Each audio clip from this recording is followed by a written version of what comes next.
بسم اللہ الرحمن الرحیم۔ غزوہ تبوک کا واقعہ۔ عرب کے شمال میں روم کی بڑی سلطنت تھی۔ اس سلطنت کے ساتھ کشمکش تو مکہ فتح ہونے سے پہلے ہی شروع ہو گئی تھی۔ رسول اللہ صلی اللہ علیہ وآلہ وسلم نے ایک وفد اسلام کی دعوت لے کر شمال کی طرف ان قبائلوں کے پاس بھی بھیجا تھا جو شام کی سرحد کے قریب آباد تھے۔ یہ لوگ زیادہ تر عیسائی تھے اور رومی سلطنت کے زور و اثر تھے۔ ان لوگوں نے اسلام کے وفد کے 15 آدمیوں کو قتل کر دیا تھا اور صرف وفد کے رئیس حضرت کعب بن عمر غفاری رضی اللہ تعالی عنہ بچ کر واپس آئے تھے۔ اس زمانے میں رسول اللہ صلی اللہ علیہ وآلہ وسلم نے بصرہ کے رئیس شرجیل کے نام بھی دعوت اسلام کا پیغام بھیجا تھا، مگر اس نے بھی آپ کے ایلچی حضرت حارث بن عمیر کو قتل کر دیا تھا۔ یہ رئیس بھی کیسر روم کے احکام کے ماتحت تھا۔ انہی اسباب کے بنا پر رسول اللہ صلی اللہ علیہ وآلہ وسلم نے جمادی الاولیٰ 8 ہجری میں 3000 مسلمانوں کی ایک فوج شام کی سرحد کی طرف بھیجی تھی تاکہ اس علاقے میں اب مسلمانوں کو بالکل کمزور سمجھ کر تنگ نہ کیا جائے۔ جب اس فوج کے آنے کی اطلاع شرجیل کو ملی تو وہ تقریباً 1,00,000 فوج ساتھ لے نکلا، لیکن مسلمان اس اطلاع کے باوجود آگے بڑھتے رہے۔ کیسر روم اس وقت ہیمس کے مقام پر موجود تھا۔ اس نے بھی اپنے بھائی تھیوڈور کے ساتھ 1,00,000 مزید فوج بھیج دی، مگر مسلمان برابر آگے بڑھتے رہے اور آخر کار موتا کے مقام پر یہ 3,000 سرفروش اتنی بڑی رومی فوج سے ٹکرا گئے۔ بظاہر حالات اس اقدام کا نتیجہ تو یہ ہونا چاہیے تھا کہ مسلمانوں کی یہ تھوڑی سی جماعت اتنے کثیر لشکر کے مقابلے میں بالکل ختم ہو جاتی، لیکن اللہ کا فضل ایسا ہوا کہ رومیوں کی اتنی بڑی فوج بھی ان مسلمانوں کا کچھ نہ بگاڑ سکی۔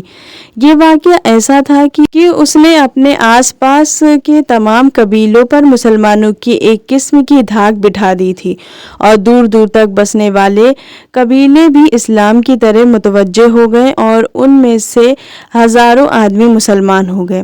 سب سے زیادہ اثر ڈالنے والا واقعہ یہ ہوا کہ خود رومی فوج کا ایک کمانڈر فروہ بن عمر الجذامی نے اسلام کی تعلیمات پر توجہ کی اور وہ مسلمان ہو گئے، اور پھر انہوں نے اپنے ایمان کا ایسا زبردست ثبوت دیا کہ جب قیصر نے انہیں گرفتار کر کے ان سے کہا کہ یا تو اسلام چھوڑ کر اپنے عہدے پر بحال ہو جاؤ، نہیں تو قتل کے لیے تیار رہو، تو انہوں نے عہدے اور منصب پر لات مار دی اور کہہ دیا کہ وہ آخرت کی کامیابی کے مقابلے میں دنیا کی سرداری قبول کرنے کے لیے تیار نہیں ہے۔ چنانچہ انہیں قتل کر دیا گیا۔ یہ واقعہ ایسا تھا کہ اس سے ہزاروں آدمیوں کو اسلام کی اخلاقی طاقت اور اس کی واقعی اہمیت کا اندازہ ہوا، اور انہوں نے جان لیا کہ اس نئی تحریک کا جو سیلاب ان کی طرف بڑھ رہا ہے اس کا مقابلہ کرنا کوئی معمولی بات نہیں ہے۔ دوسرے ہی سال قیصر نے مسلمانوں کو غزوہ موتا کی سزا دینے کے لیے شام کی سرحد پر فوجی تیار کرنا شروع کر دیا اور اپنے ماتحت عرب قبیلوں سے فوجیں اکٹھا کرنے لگا۔ رسول اللہ صلی اللہ علیہ وآلہ وسلم کو بھی ان تیاریوں کا پورا حال معلوم ہوا۔ یہ موقع اسلامی تحریک کے لیے بڑا نازک تھا۔ اگر ذرا بھی سستی دکھا دی جاتی تو سارا کام خراب ہو جاتا۔ ایک طرف تو عرب کے وہ سب قبیلے پھر سر اٹھاتے جنہیں ابھی مکے اور حنین کی جنگ میں شکست اٹھانی پڑی تھی، دوسری طرف مدینے کے منافق جو برابر اسلام کے دشمنوں سے ساز باز رہتے تھے، عین وقت پر اسلامی جماعت کے اندر ایسا فساد برپا کرتے کہ پھر تحریک اور تنظیم کا سنبھالنا بھی بڑا دشوار ہو جاتا۔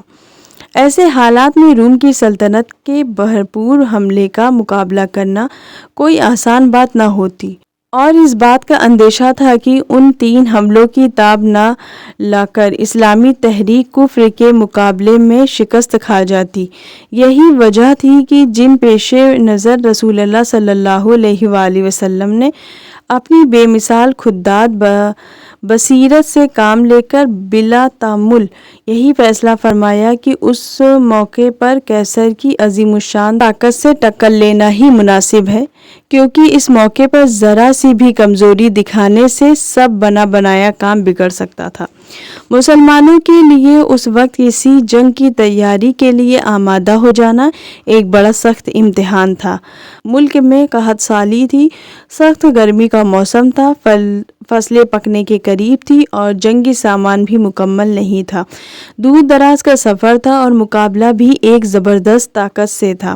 ان حالات کے باوجود رسول اللہ صلی اللہ علیہ وآلہ وسلم نے موقع کی نزاکت کا اندازہ فرمانے کے بعد جنگ کا اعلان کر دیا اور صاف صاف بتا دیا کہ کہاں جانا اور کس لیے جانا ہے۔